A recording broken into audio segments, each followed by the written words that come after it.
Good morning and welcome to the 2019 Public Sector Summit here in DC. My name is Courtney and I am your room host for today. A few housekeeping things before we get started. In case of an emergency, there are emergency exits in both the front and behind the stage. Bathrooms are located outside of this room to the left. In the main hall, you will take a left and they will be there. And please remember to silence all of your devices during this session. If you haven't done so yet, please download our app or use the mobile-based browser if you're an Android user, and share your feedback after every session you attend during the summit. All of the sessions you see today are being recorded and will be available for viewing after the event. And for this session, we have the future of work is in the cloud, thinking big about workforce development. And with that, I will hand it off to our moderator, Ken Burns, to introduce our panelists. Thank you. Everybody can hear me, right? Welcome to the AWS Public Sector Summit. Really excited about this week. I think you'll see tons of announcements, a lot of learning, and most of all, a chance to network with people in your community, whether other people in the business community, other people in education, and so on. So hopefully you really learn, but I am so excited about this summit. I think there's a lot of energy in the air, and let's keep it up. Let's keep up the energy. So panelists, let's keep up the energy during this first session. So we're going to talk about future of the cloud, thinking big about workforce development. Thinking big is one of AWS's, Amazon's primary leadership principle. We like to think big and long term, and I think that this panel will be thinking big and definitely for the long term for our students and our employers to create that connection. So, why are we talking about this? The first thing is that cloud computing, we are in the midst of what we're calling a fourth industrial revolution. It's driven by the cloud and advanced services like IoT, robotics, machine learning, artificial intelligence. That is creating a change in the means of production, and it's also really disrupting workforce and creating grand opportunities. LinkedIn has cited cloud computing as the #1 LinkedIn skill for the past 4 years in a row, with artificial intelligence coming in this year at #2. And it really came out of nowhere. When we look at cloud computing, we divide these job opportunities into 4 different families. The first family is software development, including fields like DevOps engineering, mobile application development, and so on. Second field is cloud architecture, architecting in the cloud resilient, scalable environments. Number 3 is the whole data world, which is getting incredibly exciting and having a major impact on what our students need to know, such as machine learning, data sciences, artificial intelligence, analytics, and so on. And then lastly, there's great opportunities in middle skills. We group them in the operations field with like cloud support engineer, even cybersecurity, which can range anywhere from middle skill opportunities all the way up to PhD. We're going to dive into this because while there's a grand opportunity, there's also a giant unmet need. Glassdoor, in 2015, I believe it was, did a study of companies over their platform between the years of 2009 and 2015. And they found out that the time to hire increased by 80% over that time period. That number was just shocking to me. Imagine over a short period of time, that time to hire increased by nearly two times. Think about that lost innovation for all those companies. We'll be hearing innovation over and over again during the Public Sector Summit. That is what the cloud is all about. But think about the lost time in innovation with companies not being able to hire workers. Think about that missed opportunity for all of these students who can't enter into these fields. So we're going to talk about the opportunities to really change that dynamic. We started AWS Educate to address that situation, and we're collaborating with the wonderful people on this panel to do that. But we've got experts from around the world. So if you could flip to the next slide, I'm going to introduce our panelists. So first of all, sitting to my left, Julia von Klanowski, is that the right way? Klanowski, it's fine. Potato, it's fine. So Julia is a digital director of Career Colleges Trust. It's a UK organization with a mission to develop skills in young people for careers, no matter what their background is. So truly an inclusive-oriented organization. Julia has extensive public and private sector work with employers, government, and education, so really a mix across sectors. She sits on a number of boards, including governor of one of the UK's largest college groups, and other boards dealing with business, cyber, digital construction. I want to know what digital construction is. And what? Actually, tell us what digital construction is. So if you speak to big construction companies, their biggest issue, skills gap again, is that more and more of construction is digital. So even the person who's putting the brick on top of another brick, they will have an iPad or something in order to order, to design. They all share the designs. It's absolutely huge. We're just opening a new college, so it's growing. One of the fascinating things to me about that example is that the cloud is infecting everything, right? It's not just about technology-oriented careers. It's going into manufacturing, into old print and so on. So it really is pervasive. And she's also involved in groups that promote girls into technology, which is, again, one of the biggest passions of the VP of the public sector, Teresa Carlson. I'm sure she'll be embedding that into even her keynote potentially today, and also the inspiration around a program that we started called We Power Tech. So secondly, I'm going to skip over Michael. They switched around their position on the seats, so I'm going to ignore him for a second. We wanted to see if you could catch up. No, my pages go like this. So Joyce Williams is the Associate Vice Chancellor of Workforce and Community Initiatives at Dallas County Community College District, which is one of Texas's largest districts. And obviously, Texas is a big and heavily populated state.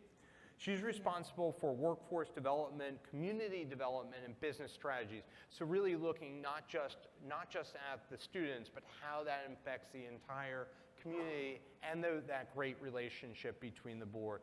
Joyce, this is the first time I've actually got to meet her in person, but I've heard amazing things from her, from the team who's been on the ground in Texas. Thank you for joining the panel.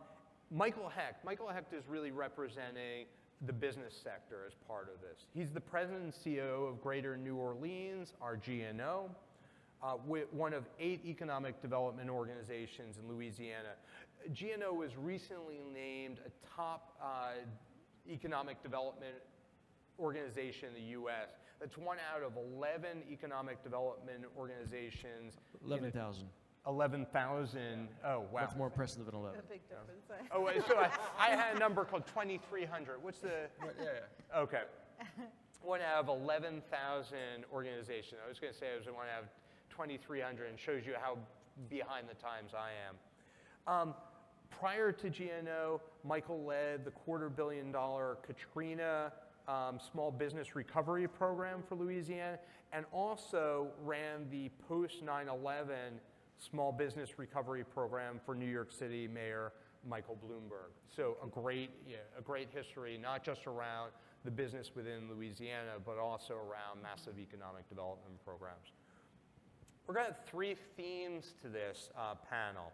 Economic empowerment of cloud skilled workforce. So really that need case, why does this exist? Workforce development programs at scale, and the power of multi-sector programs. So first, we're going to flip to that need case, the economic imperative. And my first question is to Joyce. So Joyce, Dallas is one of the largest U.S. metros. You work to connect education, government, and industry. and your statewide purview gives you an overview of what happens across Texas. What needs do you observe, and how have demands of the business community changed, especially with the cloud and technology? Well, Ken, that's a great question. As a community college, one of the efforts that we must do, that is part of a community college's mission, is to always be responsive to the workforce needs, not only within the business area, but also within our communities that we serve. So one of the things that we look at is always saying, what do you need from us to help our economy grow? How large can it get? Because, in Texas, we do everything big. So when you have a need within the community that says there are 1,500 jobs that are being posted in a 6-month period that are saying, and those skills that are required for that job, say there's a need for AI, there's a need for cloud foundations, there's a need for architecture, there's a need for big data, there's a need for data science. What do you do as a community college to serve that community and serve businesses? Well, first thing you do is to find out who's the player. And we found out that AWS Educate was a player because you had the same mission that we had to be able to solve that solution. So one of the things that we also did, I knew if there were 1,500 jobs that were posted within a 6-month period within the Dallas-Fort Worth area, that it was double that in the state of Texas. So being that I am one of the leaders on the advisory board for the state of Texas, we started to look at Texas as a whole. Yeah. And being the fact that we could then see what AWS Educate could do on a statewide level, being able to now look at developing a statewide curriculum to address all of those needs in the big state of Texas. Yeah, for statewide curriculum, so is that common to be able to say, hey, we're going to, across the state of Texas, we're actually going to adopt a statewide approach to this? Well, I wouldn't say it's common. To get 52 college districts in the state to agree to one systematic approach to solving the problems of communities and the businesses by looking at cloud computing. I wouldn't say it's simple, but I will say because the mission in Texas is to be a collaborative model across education, where education can be portable, transferable, to meet the needs of businesses, because what we found when we brought our business partners together across the state, what we found is that they did not only have locations in Dallas, right. They had locations in the rural areas as well. So when we start to look at those diverse sectors in which they serve, that is when the educators stepped up.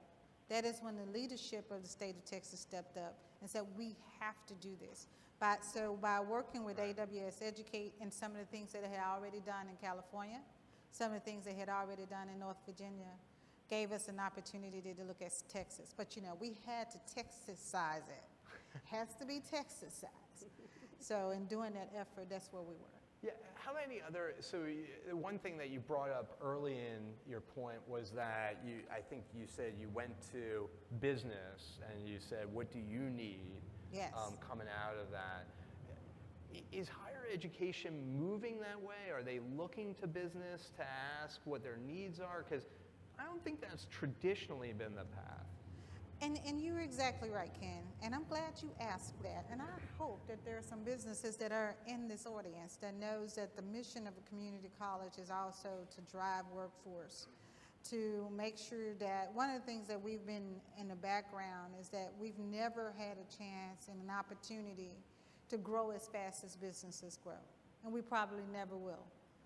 However, what we're doing is making an effort to ask you not only what do you need today, but what will you need 5 years from now. We're great at planning 5 years from now. However, when we start to look at what do you need, tell us what do you need so that we can build it.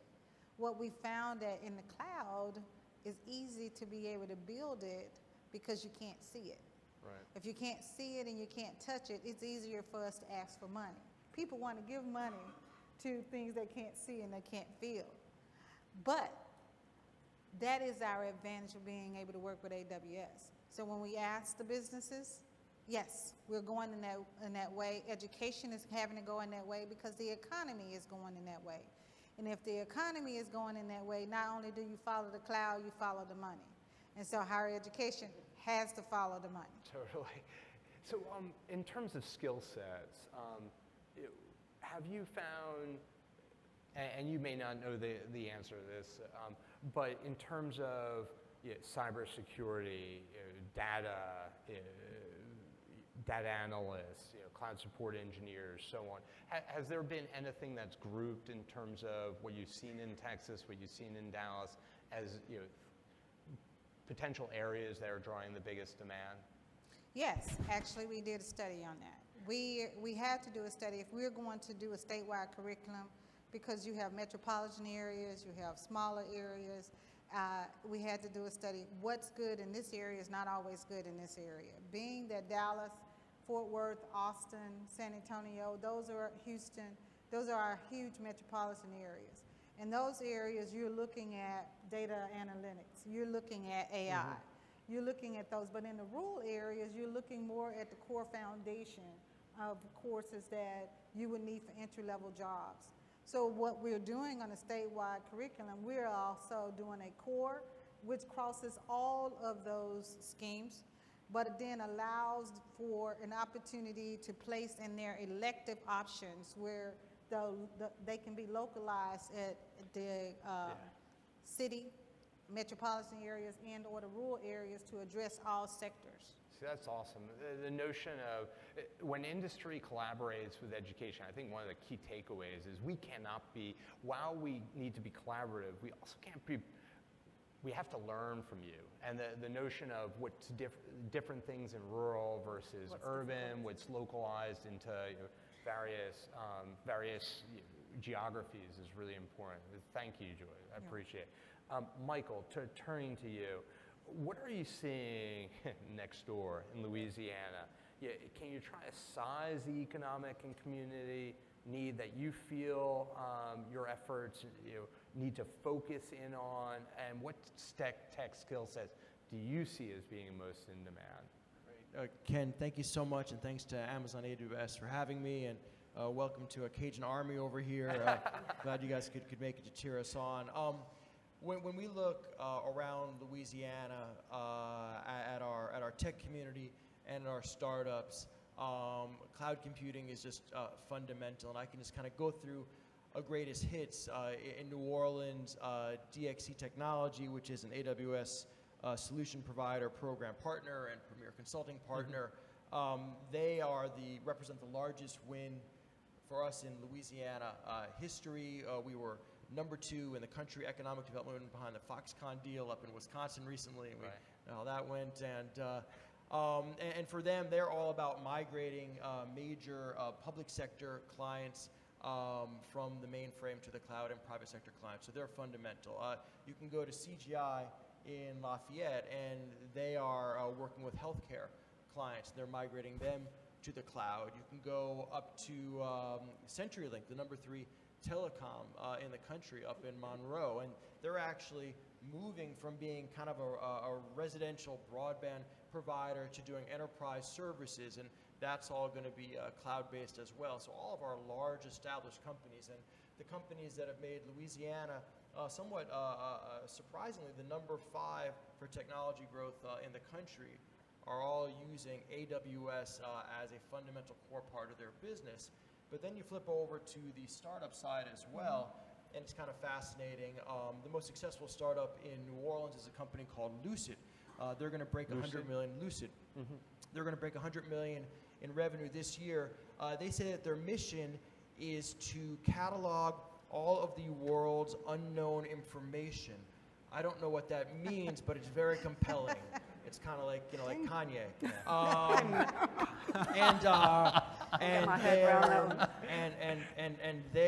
They're using AWS and cloud for managing their global marketplace. Or you could look at our most successful exit recently, a company called Waiter, which is a delivery service, has had a $300 million exit out of Lafayette, and they used AWS to scale all around the South and the Midwest before they had their exit. And so looking at this collectively, our estimation is that we need about 5,000 people trained in cloud, and frankly, specifically in AWS, over the next 2 years. And so it is an enormous need, it's a fundamental need, and if you saw the Wall Street Journal article that came out yesterday about, it was called "The South is Falling Behind," it was a depressing article. But basically what it said, y'all read this? It's worth reading over your next coffee. It basically said cheap ain't good enough anymore, and the strategy of the South, not Texas, but kind of like the deep South. Texas is its own country, the right? great country of Texas, like the Isle of Orleans, is different. But that the idea of just having cheaper labor markets, which worked for a while in terms of attracting large manufacturers, it's just petering out. And now it's all about intellectual capital, and it's all about tech. And so our strategy for diversifying Louisiana into the future is fundamentally rooted in tech, which is fundamentally rooted in the cloud, which brings us to Amazon AWS. Fantastic. What do you see within, given this huge rural population, obviously, and tremendously diverse population, what do you see as the top skills that you need, and how do you see them filling that? And so it actually goes across the entire range of the cloud computing skills, from the architecture to the actual coding to understanding business processes. There's really, because of the range of companies that we have, from gaming companies to telecoms, like CenturyLink, there's really not one specific. It's actually all 4 areas that you mentioned in AWS. What's your approach to coalescing the business community around this? The approach that we took is one that was kind of informed from, frankly, my disillusionment from being involved in workforce programs for many years, frankly, going back to my post 9/11 days when we were all Workforce Investment Act, or WIA, funded. Right. And what I realized back then is that there were kind of 2 fundamental problems with our workforce system. Either they were just dealing with throughput and process, and that's how they measured success, by how many people went through the system as opposed to how many got middle-class sustaining jobs. That's one problem. The other problem, and my wife is a teacher at a community college at Delgado, largest in Louisiana, is that typically the customers seem to be the faculty, right? And the students were kind of the object, and the business was almost seen as a passive element. I remember once one of my mayors came up to me and he said, "Michael, I'm counting on Gianna Wink for jobs." Kind of like businesses were Pez dispensers for jobs. You bang them on the head rhetorically, hard enough, and they're going to pop out jobs. And as a former small business owner myself, I was in the restaurant business, and I'm still recovering from that. I realized that if you treated the business as the customer, and the student as the key input, and the schools and the nonprofits as the facilitators, that was a sustainable model, because businesses are all desperate for quality workers across every range, hard and soft skills, and tech, particularly cloud. But you had to start with the business. So our model say that we're demand driven and that we're listening to the demand of business, and everything else flows from that: the role of government, the role of our universities. And I guess shockingly or not shockingly, it's kind of like Casablanca, shocked. It's working because the businesses are happy. That's amazing. I've been so impressed with how quickly Louisiana was able to move as a state to this cloud workforce program. That's those guys. Yeah. They are fast. They are hungry. And a shout out to Delgado for acting as a great partner along this. But again, I've just been amazed and impressed. So now we're going to pivot to Julia. And I got to spend some time with you, I guess it was about 6-8 months ago, and saw the amazing work that was being done with the Career Colleges Trust. So talk about Career Colleges students. Are their needs similar to what Joyce and Michael's are? Similar? Is the need of industry that relates to them similar to what they're describing? Or how do you see the needs differ for the UK and potentially across Europe? Because you big are question, an no. international. A big We've question. got Texas, and now we've got And the please rest discuss of the world. Brexit while you're at it. That's No, right. no. I can't even sort that one out. Okay, so maybe the first thing to say about career colleges is we're not as such a college. And what we do is colleges, which are similar in England, your community colleges, we've got something called further education colleges. And what they do is they apply to us to be a career college, and they have to prove that in their geographical area there is a shortage of skills. Right. So digital. What age, by the way, does So anything from 14, but generally 16 16 to and up. 19. And most of those young people have, if you like, been let down by our very traditional Yeah. system. So there is a route through education that you probably have here, very successful. You go to primary, you go to junior, you go to secondary, you do your top thing, and then you go on to university. And that's the route. So if you don't succeed in that, and that happens around about 16 for lots of these young people, Right. they've been told at school because they're not academic, they're no good, they're useless, so they arrive feeling really useless. And so what they do at college is they tend to do vocational qualifications. Now in the UK, probably about 30 years ago, being vocational was probably on a par in those days with academics. So we had really successful Right. apprenticeship program.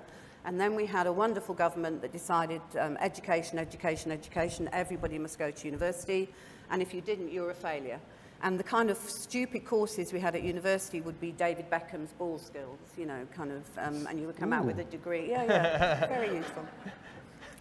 How to solve Brexit, very useful. That's as political as I'm going to get. So we've kind of hit a perfect storm in education in the UK, and we're different from you in the sense that we have a national curriculum. So there is A-levels, which most students will do, are standard throughout the country Right. and measured nationally or internationally if people think Scotland is a separate country. Another political statement. So we also... Go to your history, geography. Yeah, I've given you a lovely history courses, thing. and we can. So also the vocational qualifications also tend to be fairly standard. Now, the problem is, as all of you who work in the digital piece will know, is that's an ever-changing Yeah. thing. So it's different from one year to the next year to the next year.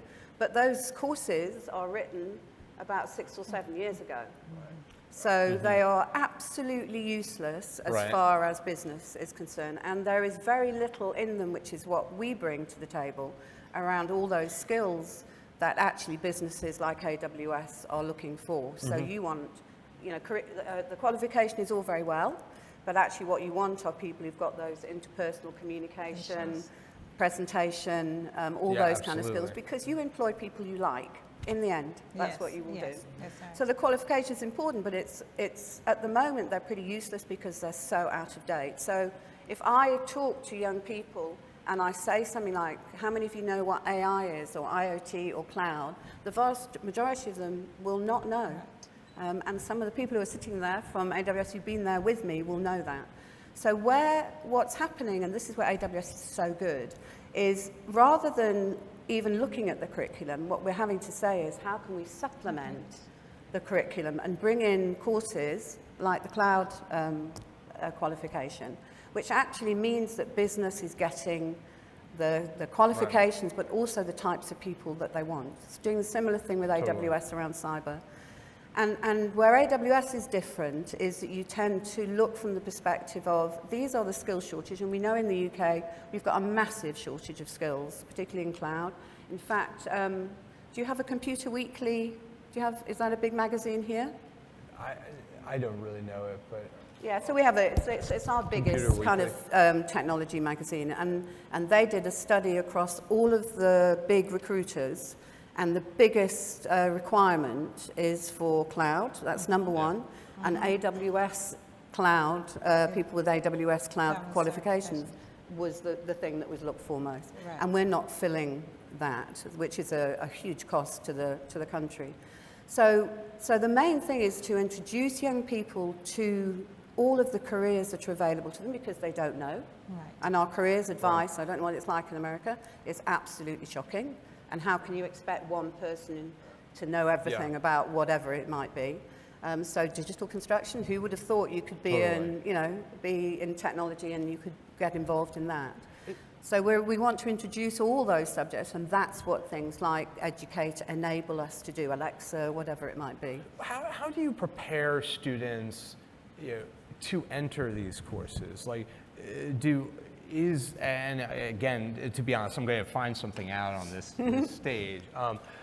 So to take the course, the intro to the cloud course and cloud literacy stuff, do you feel that they're prepared? You're talking about people who have been left out of many of much good education prior. Are they ready to take these courses, or what foundational skills do they need to do that? So one of the problems that the industry has is a shortage of skills, and one of the issues there is that companies tend to only look at graduates. Right. So one of the things in the UK with AWS we looked at is, it's ridiculous. Why are we all just going to this small group? And actually, many of those graduates who come out of a computer science, and I'm not knocking anybody who's got a computer science degree, but many of those who... That would be very dangerous here. Yeah, no, I wouldn't do that. But many of them who come out don't have the skills necessary. So that's one of the reasons we start looking at younger people to try and educate them. The first thing I always do with my colleges is let the student know how good they are. Because they come in the door at induction and they're kind of like this because they feel they've failed. And we have something called a heat map in the UK where you can go in and look at any area and you can see what level education the vast majority of people have in that area. So an awful lot of people, and probably the same in the States, I think we've got 9 million people in the UK who don't have what we would call a level 1, which is just even probably The reading, basic, writing, the basic thing. So if you show a student who's now at 2 or 3 levels above that they are actually in the top 50% of the people they're walking past in the street, it's quite funny because they sit there and all of a sudden their shoulders go up. So they suddenly realize. So you build them first, and then because the curriculum is so out of date and just a little bit boring, when you start introducing just a little bit boring. And I have a little pet thing that I hate is the fact that I've got very small grandchildren who are very small, of course, because I'm very, very young. Yeah. Yeah, absolutely. But they are so curious. So they are running around asking questions all the time. And our education system up to about 11 allows them to be curious. They ask questions. And as soon as they hit secondary school, because of our curriculum, they get told, you don't need to know that. So what our job is to re-energize that curiosity, which is something business wants. Yep. So as soon as you start putting things specific like cloud, cyber, Alexa, and you have courses on those things, and you take them into places like AWS, their eyes are like this. They just can't believe it. And then they just switch on. Yeah, it's amazing. You're totally right. That amazing. relevance point is huge. And I think, another thing, and to pick up off of what Julia said, one, we look for competencies. It's not just skills, but we look for those competencies. Yeah, absolutely. And we, increasingly want to partner with all these institutions to also embed Amazon leadership principles, like invent and simplify and bias for action. Think big into the work that we did. I think it's also really important to note that this push to the cloud says that they've also got to, K-12, secondary schools have got to prepare people with foundational, especially data skills. So shifting to Joyce, and also I'm going to speed us around because I do want to give at least 5 minutes to the audience for some questions. Okay. After engaging with AWS Educate in Dallas-Fort Worth, what are some of the strategies to implement this across the state?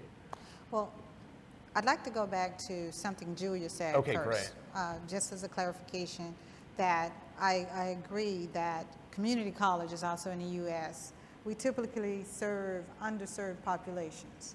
And I just want to make sure that people understand that given the opportunity in the IT ecosystem, cloud is an equalizer for these underserved populations. 100%. It allows these underserved populations in which we serve to be able to go in and compete on a skill based on their competencies that we have taught. So building the pipeline through K through 12 initiative, that's just one way we're doing it through the state as well. We're working with our local ISDs within the state to look at how we can build a pipeline from K through 12 through the community Right. colleges. And what we have in Texas, and I'm sure that across the nation, you all have partnerships with K through 12 in which students can earn their high school diploma and their associates of applied science or associate's degrees by the time they graduate high school. This will allow us, again, underserved populations, allow students who are going through K through 12 and by 12th grade to be able to have an associate's degree and a high school diploma and At the cloud same time. computing Yeah, yeah. to be able to fill that pipeline.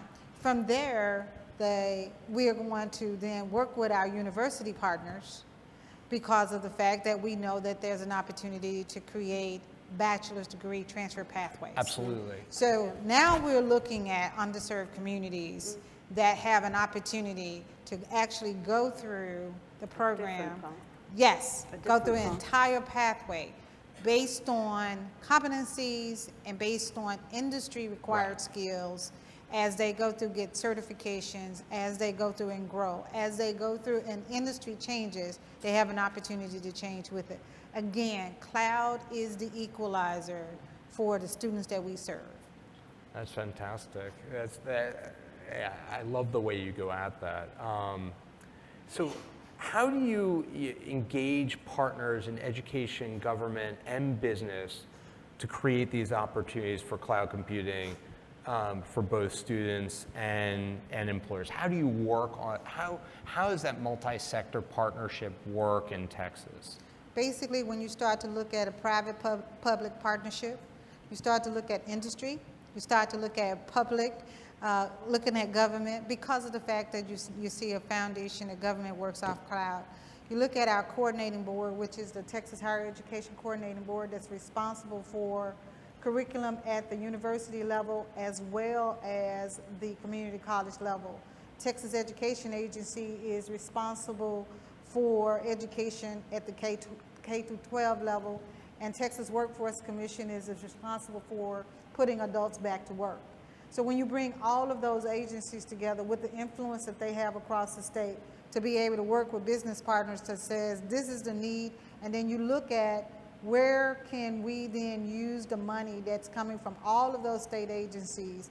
Businesses say step up, they step up and say, well, we're paying into the pot across all of these agencies. Our needs have to be addressed first.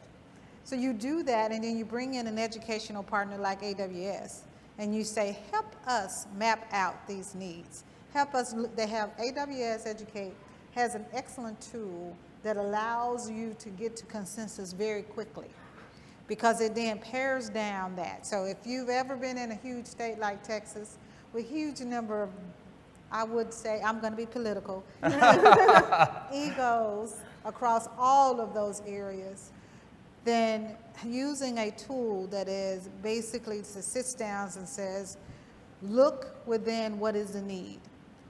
How do you address the competencies?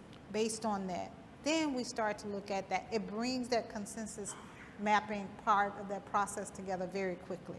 So that is how you start to look at building those public-private partnerships awesome. to be able to reach a consensus through education. Yeah, you can see what an expert Joyce is at driving that flywheel.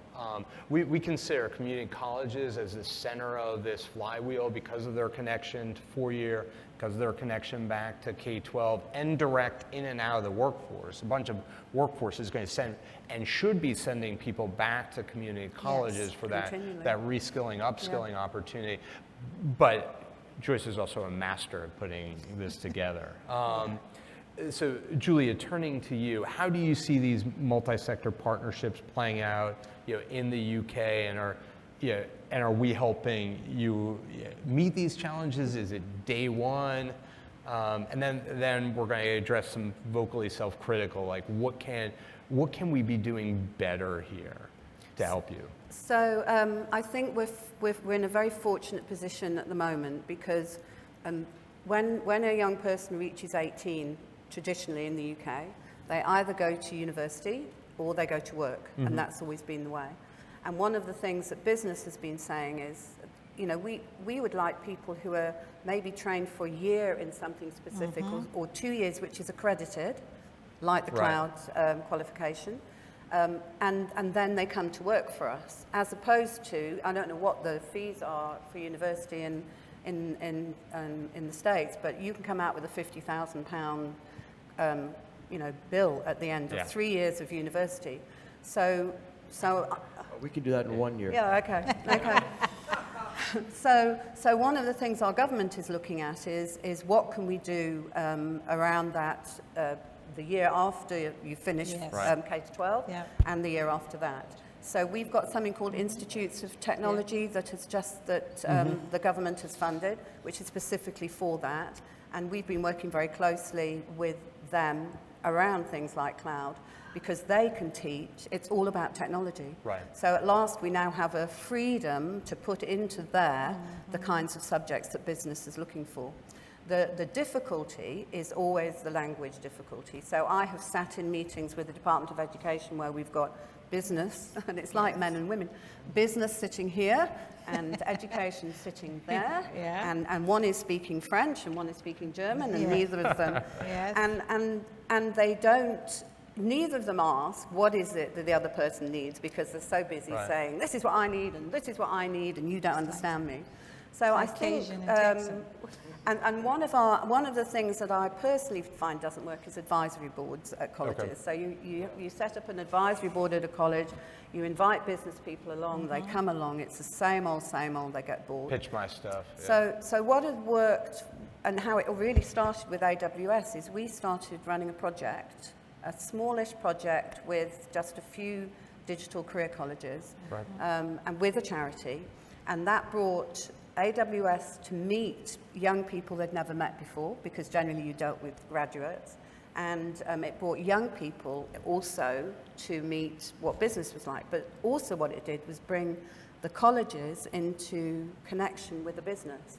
And the thing that we haven't really spoken about yet is the staff. And the biggest problem I find, the biggest problem I have when I'm dealing with career colleges in particular and digital colleges, is that the staff, not so much on the creative digital side, but on the technology side, are so far behind the curve. They're kind of almost 10, 15 years ago, so they don't know what cloud and Are we helping you and you with professional development and scale? I know it's a giant need. Yeah, so one of the things, I'm going to use Alexa as an example. So we run Alexa skills workshops in colleges, and in each of those, a staff member is made a champion and trained, and that will cause a kind of a pyramid who will then train others and train others. But it's a long, slow process. But yes, absolutely, because we sign every institution up to educate. Their staff members sign up to educate, and now what we're beginning to force the colleges to do is they have to do educate courses to at least begin to bring themselves up to scratch, so they can start to teach these subjects. But but some of them you'll never change in a million years. So you find the ones that you will, and then they get the excitement, and then other people get the excitement. So yes, absolutely, you're helping. A call to everyone, and we look at this internally. We need more teachers skilled in these subjects. We're talking about how we can get more into the classroom. We're day one thinking of these ideas, but the more people like you go inside the classroom and do talks and give talks and meet with young people and give them kind of shadowing in your companies, we can't get enough of that. Yeah, we kind of want to grab all of you and not in the UK, I suppose. A long way for them to go to take. Well, we'll do You're this welcome. in the UK too. So Michael, this is my last question, and then I want to open it up to the crowd. So again, as I mentioned, we're so impressed by what Louisiana has been able to do so quickly inside the education, business, and community, government and business community. Why has Louisiana been successful, and how do you cultivate these partnerships? So I think that part of the reason why we've been successful in southern Louisiana is actually the experience of Hurricane Katrina.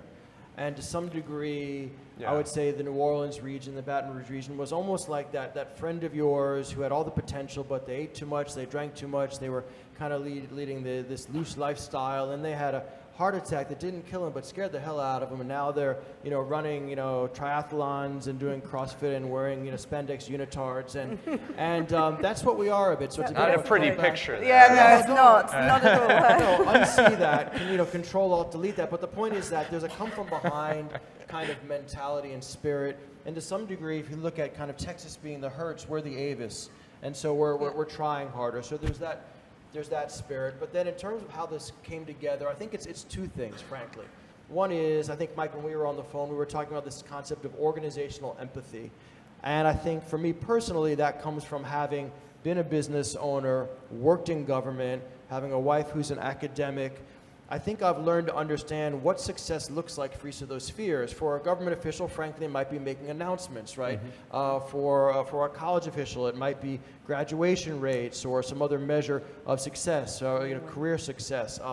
And so I think if you understand that, and not in a cynical way, but in a practical way, try to serve those needs, put yourself in their shoes, then you have a greater chance of having success. And then the final, I think, recipe or the secret sauce, Julie, it gets to what you said, using kind of the France and Germany analogy, which is always dangerous Yeah, historically. sorry about that. Politics. But to some degree, what a G and a wink is in that description is we're kind of like a Luxembourg. We're kind of like a small, powerless, and therefore very important element. Because, no, I'm serious about this, because we are a lousy little nonprofit with no political power, not much money, no particular purview, we actually have soft power because we don't threaten anyone. So it allows us to bring all of these very powerful entities, politicians, school officials, business CEOs, around the table, feed them coffee and carbohydrates, and get them to collaborate, because we essentially are not going to threaten any of them. So having that connecting nexus. Somebody once described GNOing to me as a synapse, and I said, oh, is that an insult? Isn't the synapse the empty space? And they said, yeah, it is, but it's the empty space that allows the nerves to fire to each other. Right. And so I said, okay, thank you. It was actually kind of like a biological compliment. So I took it. So I do think having that coordinating entity that drives trust, because it has the right intention and it has some competence. No political axe to grind. Yeah, and not a particular that just wants to get things done.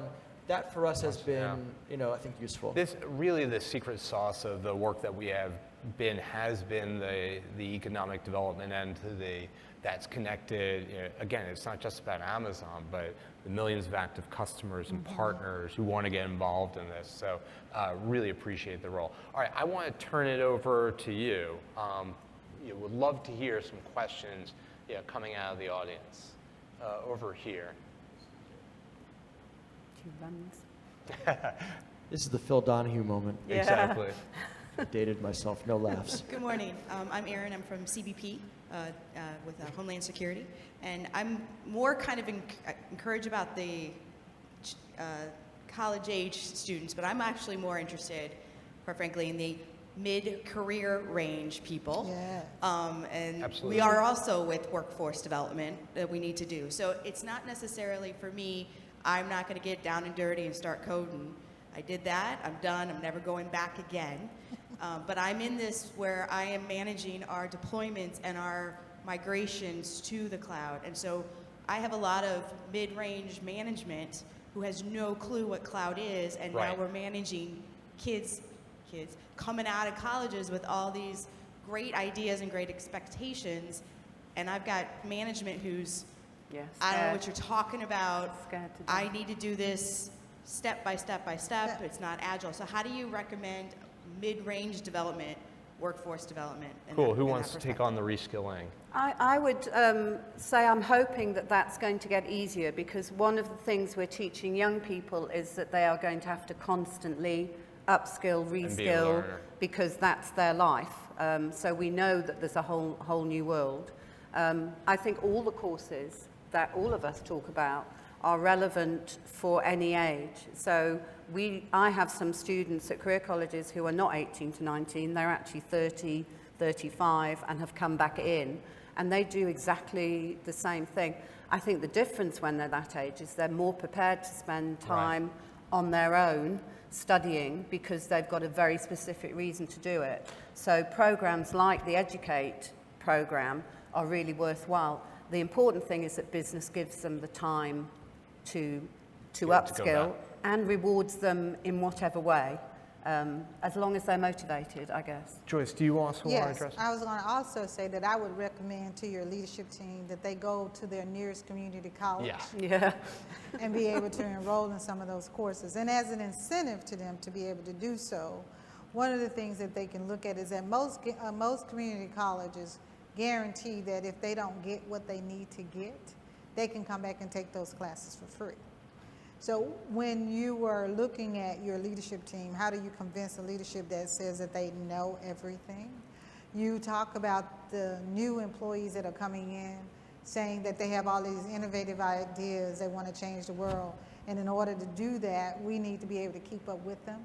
And as a great leader, one of the things you always want to do is to be able to continue to lead. So the next step would be for them to go to their nearest community college and be able to take some courses. Yeah, We absolutely. just have one very relevant example now, and I'll be very quick about this, but it involves Will, is that, so we have a nonprofit called Operation Spark in town that's been very successful at upskilling folks in a matter of weeks, to the point of where they have no skills to where they're getting hired.